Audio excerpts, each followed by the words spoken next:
ebali.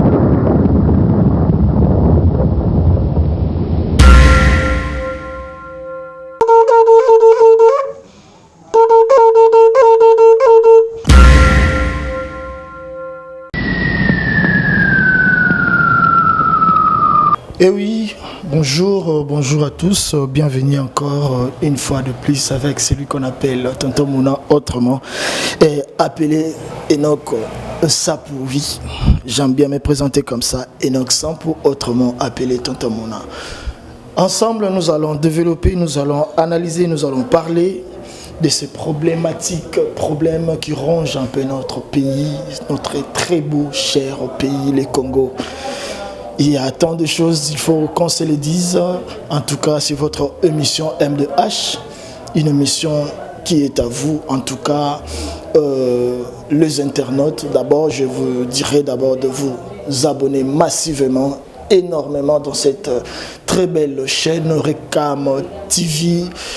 Donc, c'est une émission bilingue, français, lingala, juste pour essayer un peu de bien faire comprendre Batunia soto ba otala biso na ba mituka ou ba olanda biso na ba place ba zwami parce que l'internet, le YouTube, c'est partout vraiment, na téléphone na yo bisikanya so zwami. Et je tiens déjà à saluer tous ceux qui nous sommes chers. On a benga ba oyangai bandeko, ba oyangai bami, hein. Là na lobby déjà que non Recam. Merci parce que Yambi Tonton Mouna déjà ensemble tous l'équipe Moura Malam. Oui, bah si je n'habite pas les Zalibongo, tout là sur l'accident ou salami accident mortel et salami vraiment un rond-point on a accident il y a eu beaucoup de morts. Donc cause dans Ezaki que non chauffeur azotambo la grand car na yé à Monique non Frenzo Simbate Makambo Simbate à Kiti Akimi na na ndenge na et alors est ramassé et longoli batu et bomi batu na nenga osakana tete sika mutu kekende ko tutana alors to lobela ba marambana nyose. Puis nous allons encore parler na o etali bongo ba chantier je dirais parce que ezana ba saute mouton au chef de l'état à lancer qui na campagne na il y a 100 jours pour la programme na plutôt il y a 100 jours til l'autre zoé baté 100 jours et coquito mais ensemble avec mon ami ensemble avec ces grandes personnalités de la presse aussi qui s'appelle David Sefou. Hein, David Sefou, allo Barabia, en tout cas vous allez l'écouter. Bonjour mon ami. Bonjour les journalistes, bonjour à tous les téléspectateurs. J'aime bien que tu m'appelles Enoch Izala Malam Mingito sur la pénale au côté de Ngapo Batignon sur tout Bazala, hein, Bazala pénale. Merci beaucoup plus monsieur Enoch Tonton Mouna. Le grand journaliste, je suis très content à cause de la chaîne Oyo, pour la Makam Oyo, Italie, Mboka Nabiso. Tout ça, c'est Congolais Bissonios. Tout les Mboka Nabiso, et Zamboka Kitoko Makasi, Yamunen, Nakati, Afrique, Oyo, fallait tout ça là. Plaisir nango photo là qui s'envoie à travers le monde. Mais ceux qui m'a comme autres tambolaté quand même photos un peu franc et kolobelango pour que bande qu'on a biso ba o bazwa mina mboka na biso pe ba o bazwa mina libanda mais baza ba congolais bango banso. Fallait tout le belango pour bango peut pas comprendre ce qui se passe évidemment dans notre pays. Voilà la raison pour laquelle je suis ici pour le belango na muninga ngai Enoch Tonton Mouna. Voilà, yango tozolobela déjà na bandaki koloba déjà qu'il y a un accident moko très mortel et tu salam en tout cas il y a eu beaucoup de morts. Alors lelo na mboka na biso tomoni à part yango dernièrement na ba Congo accident mon pays ko salama il y avait eu encore des morts avant ça to yebi que non avion moko quelque part ba benga ngo bani ba biloko wana mikemike ko yakipe ba tupe ba yeba kisuna okufa. Alors cause wana ya ba biloko wana ezanini vraiment. Enoch, mon très cher journaliste, je te dirais que je suis dans les désarrois. Il n'y a pas si ma casse koyoka makambaboy nambo kanabiso toujours en répétition to yara makambo moko e bandelaka.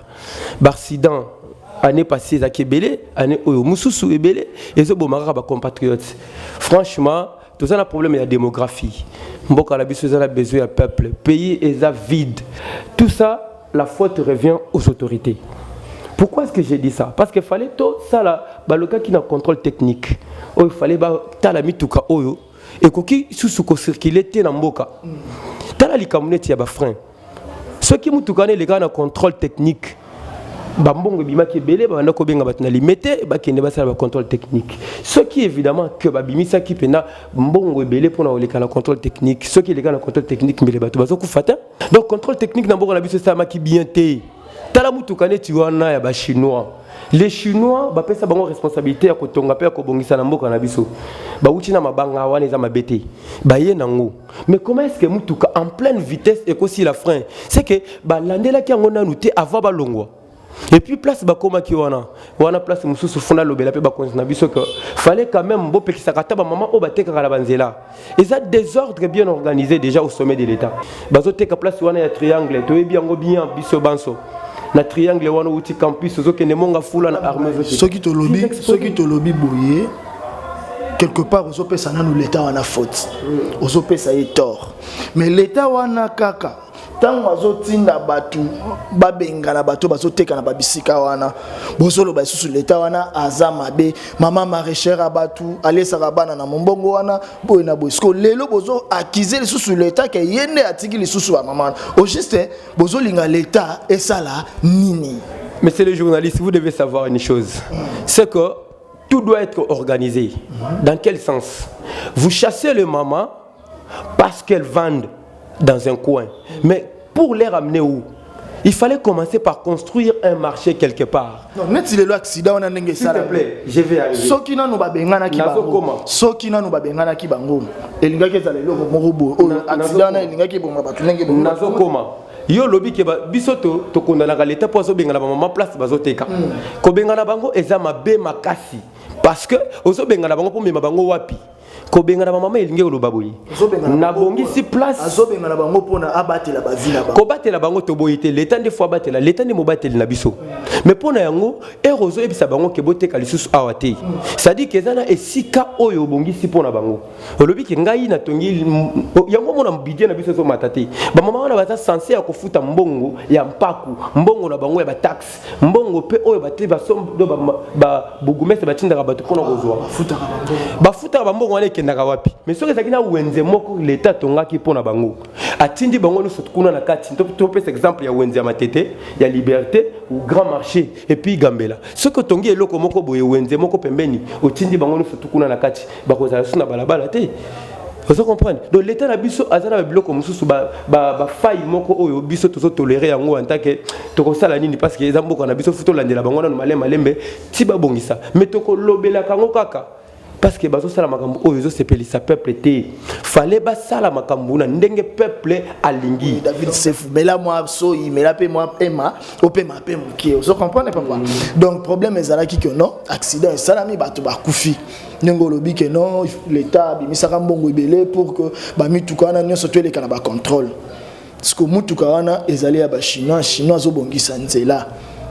Titango azotambusa mutuka donc pona yo ngolobi que non balekisa ki mutuka wana na contrôle te yango esali ba incident wana yango tata. Chinois azana contrat na l'état congolais.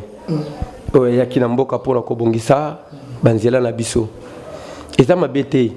Mais ça dire que abomi batu fallait eza société ya munene fallait bangonde bazala la charge ya kozwa batu wana comme bango hôpital lelo et comme l'état o ya biso azwa lisusu batu wana en charge alors siko mutuka wana to lingi to yeba ba memaki yango wapi et bomi batu na chauffeur na société wana ya munene ya ba chinois et bomi batu tozana passe na mitema mawa ya komona ke baninga na biso ba congolais lobi pe kokipe kozala ngai kokipe kozala yo pe batu baza kolanda ngai place bazwa mi bisika banso et koki kozala pe bango siko mutuka oyo bomi batu amemi yango wapi lelo na yo ka gouvernement bazwi bango amemi bango na clinique universitaire pour bazwa ba soins siko oyo mutuka tutaki bango société wana ba chinois ba lobby nini silence ya cimetière mais ça ne va pas.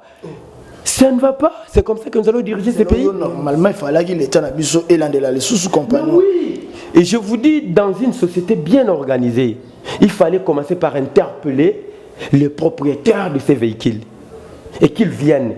et qu'ils disent pourquoi cela c'est fait. Parce que c'est une grande société. Il faut faire l'entretien de votre véhicule avant le déplacement. C'est la télé en fait, toujours courir surtout derrière le temps, parce que le temps, Boyebi, ils ont vraiment des Likamboka, Robert Aracete, Kotian, ils ont coussé pour te maintenir sur toi, Rolanda Bisso. C'est toujours là votre humble serviteur, ami, camarade, Enoch Samp, autrement appelé Tonton Mounande, toujours dans le Baka. Ma problème est ali Kakawana Tenamboka Bisso, Touti Komona, Oyongana Moni Bandeko, IDPS, Bazobenga Balobi, les vraies vérités des urnes, et Salamina Stade des martyrs, et refoulé Batuli Banda, Balobi Siko, Bazo Tunaka, Motuna Moko Balobi, Siko, na moto Azana Batebele na Simanaebo, ce qui a Zwaki, c'est-à-dire Nani Moto, Azwaki.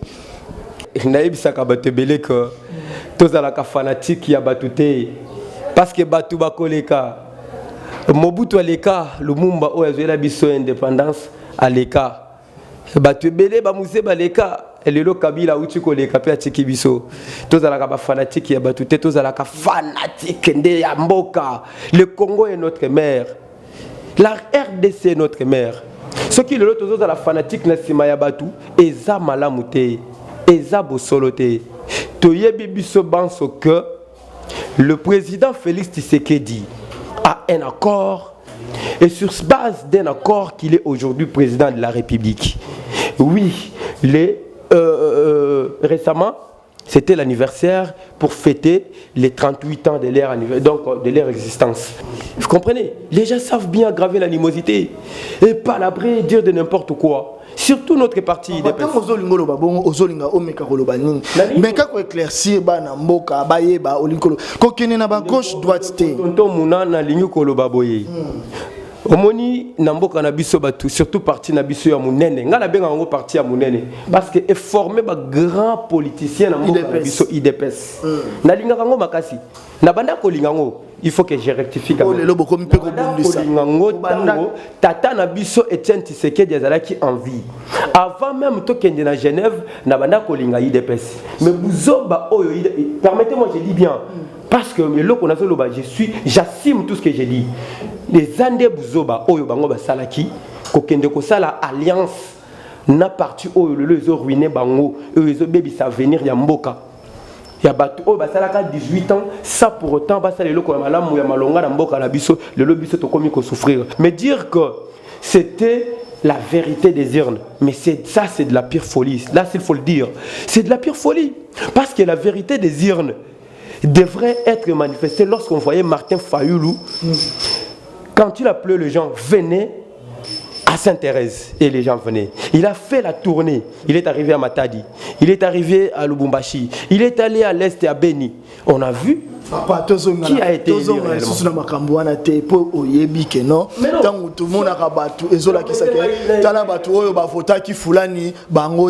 Est-ce que Martin Fayoulou Lelo Namboka Osoka Lobby a fêté nombre d'années, il y a parti na yé décidé tout le monde a fait bon qu'il est content d'abongo. Tonton Mouna, Enoch, les grands journalistes, je t'ai dit, je te considère. Il fallait osala na miso oyo ya mutu ya na boanya oyo tala kamona kapé makambu. Tozali koloba, tozali bison mi balé, tozali obego tala randenge zala rakeno. Tolobi nini? Ndeko Martin Fayoulou yende azokumba mela la muka. Ezali bongote? Ezali bongote. Mais siko wana ça va pas. Nazo ya nola otuningai olobi soki Martin Fayoulou lelo alobi ki azo fêter pe anniversaire batu bakozala ndeti bazalaka na stade des martyrs ngana koyebiso na bo solo ke mokili mobimba bayebi ke Martin Fayoulou lelo na kati ya mboka na biso Congo azali homme le plus aimé oyo azali na bwania pe azali na botosi ya makamuno salobaka soka lobi ke ngai na kosala boeta kosala ngote to moraki ndeko Kabila avant aya komona ndeko Félix abandaki na komona ndeko Fayoulou soki azalaki mutu azalaki na biloko o bino bolobaka s'il vous plaît permettez que je finisse d'abord soki s'il avait vraiment l'amour du tapis rouge il allait compromettre l'avenir du peuple et d'accepter le miette qu'on devrait lui donner pour son honneur. Mais il a dit non, non. Je ne suis pas un adepte de Martin Fayoulou. Mais j'ai dit, je fais une analyse impartiale comme journaliste. S'il te plaît, j'ai fait une analyse impartiale pour dire à tous les compatriotes, vous qui êtes à l'étranger, vous qui êtes ici en RDC, je vous dis que Martin Fayoulou était le meilleur choix du peuple. Parce que si aujourd'hui nous subissons ce que nous subissons aujourd'hui, permettez-moi pour cette pléonasme, et j'ai dit c'est parce que les gens ont compromis notre avenir. Martin Fayoulou est le choix du peuple. Et Félix Tshisekedi maintenant était le choix de quoi alors? Écoutez, vous avez été tous témoins quand les gens du FCC disaient que Azali choix ya peuple était Azali le choix ya Kabila. Boyoka qui en bien. Voilà maloba ya FCC. Bah tu as FCC moyen na lingi tena tanga ba komo na bango parce que bazali pe bana ya mboka lo. Pona yo lelo na mboka na biso oyo ndenge to pasaki na oyo to benga ki bongo passation de pouvoir comment na ndenge ya malamu na lokoto ya lingala ekiminga iso ina okoko benga ndenge nini ba changer ki bo konzi na ndenge ya malamu population ayebaki na ko voter mutu na ye et puis mutu ango pe wana ki kobima. Parce que selon yo vote wana nyonso to esalamaki ezalaki nango ya pamba ezalaki mascarade de pouvoir ba baki na kokabela yango ndeko Félix ndeko tonton Mouna Enoch, le grand journaliste, permettez que je dise au moins à tous les Congolais parce que ceux qui sont peut-être en Europe les lingala leur semblent un peu difficile. Permettez que je parle cela en français pour dire à tous les Congolais la vérité, on ne tue jamais la vérité. La vérité ne meurt jamais. Vous comprenez? Il y a une chose que les gens ne comprennent pas entre l'égalité et la légitimité. Le président Félix Tshisekedi a réussi ce que nous appelons l'égalité. Il a été égalisé comme président de la République. Mais la légitimité, c'est Martin Fayoulou. Mais arrivé le jour où on attendait le résultat, nous avons compris que même Corneille Nangaa a eu beaucoup de difficultés pour publier les résultats. C'était un tricherie, s'il faut le dire. Bon, en fait, en réalité, je peux dire que c'était... Permettez-moi de gamberger avec beaucoup de lucidité pour que les gens qui me suivent sachent ce que je vais dire. Et là, il difficulté. Si le lot a des difficultés, il fallait présenter par résultat par bureau. Mais il y a englobé cour constitutionnelle à Katara déjà Makambouana, Lobaka préveilla kezalaki nango bomoni ndenge nini makambu nyonso wana elekaki. Alors lelo oyo tozali na likambo ya BJ papa, likambo ya mbongo, likambo ya mpifo, likambo ya mosolo oyo esimbaka nde mboka parce que mosolo yango nde ezalaka likondi yango nde ezalaka makambo esalaka ke no mboka e avancer. Avant que tout tokota na wana tozomona nano lelo dollar nesika oyo tokomi point de vue par rapport à Sika Oto Bandaki Nango, dollar na biso Oto Bandeko changé na 45, lobikuna 50, lobikuna 70, et comme na 100, Oto comme na 110, les loto comme ko changer Oto zobenga na lolenge ya muke 17.5. Na banzi que tonton Mouna nazala mai na miso ko sekalanga eza ya esengote eza ya pasi parce que dollar oyo biso toyeba kango tozalaki nanu na kelasi na campus tobanda koyeba ke dollar ezalaki nanu na 2 et subitement tozomona Kabila akei atiki biso no dollar ezalaki na ba 16 mais tala sous mutu oyo biso tobenga kazaki l'homme de changement. Mais voilà le changement et comme les biso sikoyo bololo et comme que dollar et comme les sous na 175. Là s'il faut le dire c'est 175, c'est même au-delà. Bientôt là tu comme déjà na 180. Tout ça c'est on nous a présenté un budget, c'était un chiffre fictif. Un chiffre fictif. Si cela était un chiffre vrai, le président a dit lors de son discours sur l'état de la nation, je vais appliquer le budget au mois de janvier. Mais on m'a déjà vu, on a vu. Ah, tellement que les aliments makasi, ça sera mieux qu'on l'explique en lingala, ça sera mieux. Parce que au moni bande qu'on a biso mingi o tozali to lingi motonyo surtout na part na ye, ay bana poser sur quelque chose de notre part, OK? Voilà. Bande qu'on a ngai na ko yebisa bino que esengeli to lo bana monoko na biso parce que bino bo sosola oyo tokoloba a. Ça dit que mboka na biso tozokanga miso tozoyeba te place nini tozokende. Place to utaka peut-être toyebaka. Mais si tu as évité, dollar oyo, franc congolais, ezali sous na ici kate. Okozala na le kasa moko il y a 5 dollars ozo kende bazo pesa yo talaba makasa ya franc congolais. C'est-à-dire que mbongo na biso o batu babengi na lopoto et comme une dépréciation. C'est-à-dire que ezali sous nesika te bandeko. Toko kende wapi pe tozo koma wapi.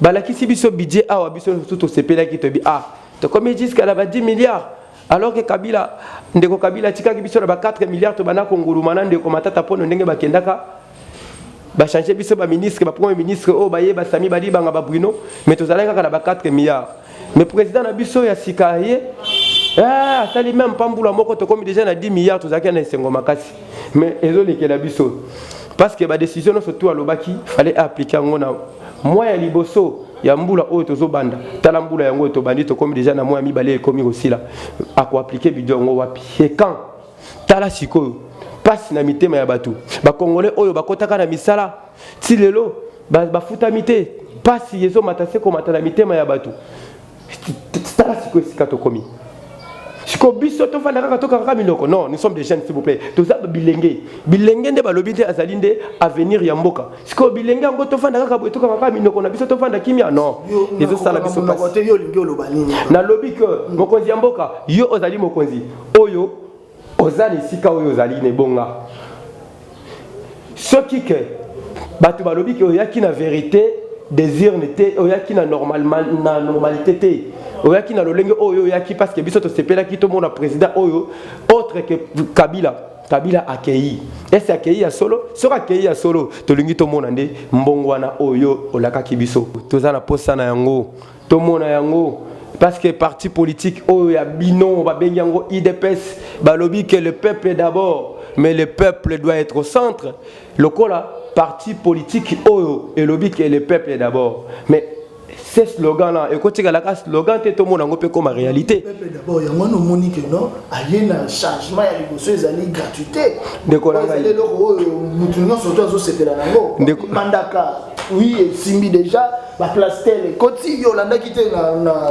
na radio ya ndeko na biso Christian Lusanko noté ndeko na ngai ngana ko yebisa oke ba radio wana nyoso tu wana nazaka na posa pe ko landa yango ite ngala lingaka na landa kutu ba radio mususu ya libanda ya mboka parce que bango nde balobaka nde bosolo parce que na yebi oyo na mboka na biso ba radio wana nyoso tu wana bazana sima na bango nde balobaka nde oyo bango soki bapesi bango motivation na bango balobi bilobela oyebi ezaboyi gratuité eza mabete ezo permettre que bana na biso batanga ezali oyo ezaki na kati ya constitution na mikanda ya mboka na biso fallait ezala appliquer oui c'est une très bonne décision ya ko appliquer yango mais sikoyo un grand souci ezaka kana no gratuité wana te ezali éducation ya bana na biso formation nini oyo bana na biso bakozwa na kati ya gratuité parce que lelo tozali koyoka na ba école mususu kende na ba kelasi mususu koyoka bazolo bake ba enseignant ba komi ko obligé bana ba kende na ba mbongo mususu alors que récemment gouverneur ya mboka na biso Kinshasa alobaki ke a supprimer ça dit qu'à longoli bambongo wana ba para fallait ba pesa ya motivation mais lelo to komi koyoka na ba kelasi mususu ke ba komi ko senga mbongo pour ko supporter ba enseignant est-ce que eza vraiment la vraie gratuité ou la fausse gratuité wana ozomona te ke biloko wana ezali ko uta na maloba oyo ndeko na biso muzito alobaki koka jambe yozo remarquer yango te ke uti mingi kaka pe na la muka ndezo uta na babiloko wana na koyebisa bino eloko moko ke bandeko na biso ya lamuka na kati wana ezali na batu oyo baza na bwanya makasi bango bazali kosalela mayele bwanya na bango lolenge ya mabe pardon okoki kolimbisa ngai na répondre baza batu oyo bakoki jamais bango batu bayaki bayebisaka biso peuple congolais lamuka oza kolala totala avenir ya mboka ezokende wapi bango lisusu bakende lisusu kokanga ba ekuke po ete biso tokende liboso te non moi je ne pense pas cela ça dit quoi monsieur Muzito c'est un homme très intelligent et tout ce qu'il dit moi je crois à cela parce que je le connais c'est un scientifique très avéré vous comprenez azali tango azalaki lokola premier ministre makambo asala ka biso to mona kango non ngala kumisa ka mutu te na uti koloba mutu azali côté na bino azali maye na uti koloba lobi bobenga ki ndeko Kabila boloba ki ete azalaki mayele te tikanga pe na profiter na lobaka na yo po tozolo ba pe na kombo ya population lobi batu nyonso tu baloba ke non ndeko wana azalaka mayele te ndeko wana boye kutu batu bazo konza mususu mais lelo boye libiso susu langage ezali ke yende mutu akomi ko konza mboka c'est-à-dire que mutu azalaki mayele te lelo akomi mayele ndeko Enoch na koyebisa oboye ke nakati ya mboka na biso ngai David ndongo moni ngai nazalaka fanatique ya mutu te ngai nazalaka fanatique ya ekolo Congo parce que batu nyonso tout ozomona même ngai na koleka yoku to koleka parce que tokotika mabele au Congo eloko nini oyo biso tokobongisa pour la génération future oyo nde bakoya eloko eza important yango wana eza te batu parce que mutu wana soki lelo apesi yo kanyaka lelo ozwi ole eleki lobby mususu akoya susu akopesa oza susu na valeur te na misu ya batu. Vous comprenez? Raison pour laquelle j'ai dit que Martin Fayulu c'est un homme constant et Muzitu. Yango wana nalandaka nde idéologie na bango nalandaka bango pe na simate bisika bazali bayebi nkutunga ite bayebi kutunga ite parce que ngala nalandaka bango na simate mais nalandaka idéologie na bango na makambu nyo bango basalaka et sepelisaka ngai e bisika ngala vandaka na ndako pe musala na ngala salaka en tant que journaliste na ba chaîne na ngai place ngala kendaka bayebi que na skus ndongane na zana na kumisaka mutute na kumisaka nde mboka na ngai ekolo Congo oyo zali mama oyo abokola ngai soki makambo zotambola biete na mboka futolo bakabosolo to bombaka te Kabila azalaki mokonzi na biso na banzela nyo surtout asalaki tia ko ma place wana tindi lo asali 18 asisi mandat la ye asali lelo bato babengi passation politique passation du pouvoir pacifique oui to sepeli ezali eloko oyo ezali sengela ka fuele ka bongo soki elikati na ndenge normal elinga pe elikaka passation du pouvoir mais lolenge eleki wana ezapeka kama bete yango wana ngana zo senga bino ke biso to tika kukumisa ka bato to kumisaka nemboka na biso. Vous comprenez ndeko Enoch pe bino bato bozola na ngai mboka eza ya biso banso to kumisa mboka to kumisa ka bato te mutu lelo ko pesa o lobby akopesa o lisusu te lolo akozala me lobby akozala lisusu te mboka na biso ko tika la semboka na biso Congo yango wana eloko eza tina o biso fallait to salela na kati mboka na biso. Lobby bongo ndeko David Sefou, le journaliste d'une chaîne, comptez les noms parce qu'il ne veut pas que notre cité combo ya chaîne ou bisikaye a salelaka mais azali bongo pe moko ya membre ya la muka alobaka mingi makambu au nom de la muka, n'est-ce pas tata David Mbaji? Bien évidemment tel que tu le dis ezali bongo. Alors on a to commis directement to kotaki na site moko parce que biso émission na biso ezalaka bongo to mekaka ko fouiller de partout pour nous avoir informations vraies pour ne pas parler de bêtises ou dire des sottises vraiment. Et puis je tiens déjà à signaler que tout ce que M. David Sefou est en train de dire, tout cela lui concerne seulement. Parce que yende ayebi oyazoloba makambo oyazoloba etali kakaye ba question eza bongo ya biso ba réponse ezali yaye. Alors awa bongo to tangaki bongo na journal moko ba komeli biso balobi le plan de trésorier du secteur public que vient de publier le ministère de Finances réduit les recettes fiscales et non fiscales. Donc réduit le fiscal et non fiscal du budget 2020 de 13 milliards 250 825 milliards de dollars. Et Salaki 7,735 milliards de dollars. Et Kitisi Yango à 889 700 milliards plutôt de francs congolais. Toyoki Yango Nenge Balobi Bongo. Et puis Nasuka Balobi Nini. Ezali Bongo baisse et salami à 31,70% ya Maloba O et Lobama qui déjà depuis quand. C'est un chiffre, ce sont des chiffres fictifs qu'on nous présente et qu'on nous avait présenté avant. Talaka lolenge mboka ezotambola.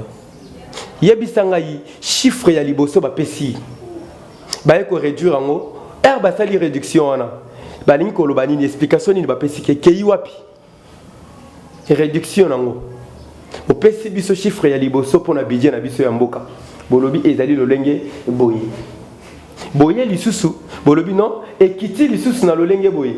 Sikoyo oyo no se toa de longo likolo wana ekei wapi. Cette réduction là.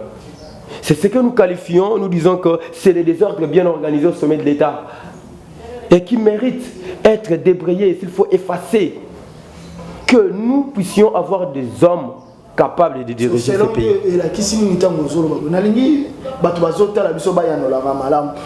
Selon Yo, qu'est-ce que vous voulez un peu nous expliquer? C'est quoi en fait? Qu'est-ce qui a fait ces changements? Vous savez, en comprenant l'idée de ce que vous venez de lire, je dirais que c'est bien évidemment, on nous conduit dans ce que nous appelons un déficit budgétaire. Vous comprenez? Alors, il faudra que cette institution nous explique où est donc parti cet argent parce qu'on a réduit. Cette réduction est due à quoi? Pour que nous puissions comprendre, bien évidemment, qu'est-ce que ça veut dire? Vous avez dit que le budget a été de tels chiffres. Quelque temps après, vous dites, ben écoutez, cela est réduit. Non, écoutez, soyons intellectuels, non? Soyons intellectuels. Vous ne pouvez pas être là pour berner le grand nombre des intellectuels congolais qui sont à travers le monde. Vous dites une chose et vous le contredisez encore. Et vous avez réduit. Et tout cet argent est parti où? C'est par là que je vous dis que la gestion de la cité doit être confiée d'entre le belles mains. Des gens qui sont outillés, capables de gérer la société. Non, non, moi je ne peux pas citer les noms des gens. Sincèrement, je ne peux pas citer les noms des gens parce que moi je ne suis pas habitué à insulter ou à dire quoi que ce soit. Ce que j'ai dit là, c'est une analyse impartiale, sans parti pris. Je le dis, sans parti pris. Je fais une analyse en tant qu'un analyste politique, un citoyen congolais. Par l'amour du Congo, et que nos autorités doivent être francs, doivent nous dire la vérité sur le budget, c'est-à-dire la sueur des Congolais. Nous sommes arrivés à la fin de cette belle émission Micro d'Enoch, une émission qui a pris part avec celui qu'on appelle David Sefou, notre cher collègue. Bisoto benga na bongo temi azali journaliste lokola ngai pe oyo na simbeli bino micro lelo to eba ina partager ba maloba to eba kina ko solola na ye elongo na ebiki atuki bimisi connaissance na ye na makambo nyoso to bongo na poser ki ba question na ebiki peut-être ba question ezaki pe pertinente mais moi à s'en sortir parce que c'est un homme que moi j'appelle un homme fort, il est intelligent, il sait toujours de quoi il est en train de parler ou il parle au moment où on lui pose des questions. Voilà, nous sommes arrivés à la fin. Monsieur David Sefou. Cher confrère. Comment ça a été l'émission? J'aimerais d'ailleurs inviter tous les Congolais à travers le monde de suivre cette émission. C'est une émission qui gamberge sur l'avenir de notre pays et sur les choses qui ne marchent pas et donc les choses, celles qui marchent aussi bien évidemment pour le bon décollage et pourquoi pas l'émergence de notre pays. Raison pour laquelle je vous invite tous de suivre cette émission sur YouTube ainsi que sur voilà, donc sur Rekamo TV, votre chaîne de proximité de tout le temps. Voilà, suivez et vous ne serez jamais déçus. Et je vous aime beaucoup et voilà, on se verra peut-être prochainement pour d'autres choses. Bon point de vue Ndeko David Sefou na micro Enoch Sample. Nous sommes arrivés à la fin de cette émission. Quant à moi, déjà de dire merci à vous tous qui nous ont suivis de partout et puis à notre cher caméraman Julio La Force balobi loboko trépied le kolosiko et kozala nini et bongo mutu to benga ngonini donc yonde mutu ko ebisa biso et puis bambote belé na notre chère maman. Ngana obenga mingi beki maman Rebecca Oazali Bongo, la patronne de cette chaîne Rekamo TV Presse, voilà. Et puis son époux, ngana pesoka ndeba coup de chapeau, me voici Enoch Sapou, je suis là. Bobenga na numéro Oazala Bongo affiché plus 204 plus 243 89 19 16 418 Borozanga Imoko Enoch Sampu. Je tiens déjà à vous dire bye bye, on se retrouve à la prochaine. Ciao.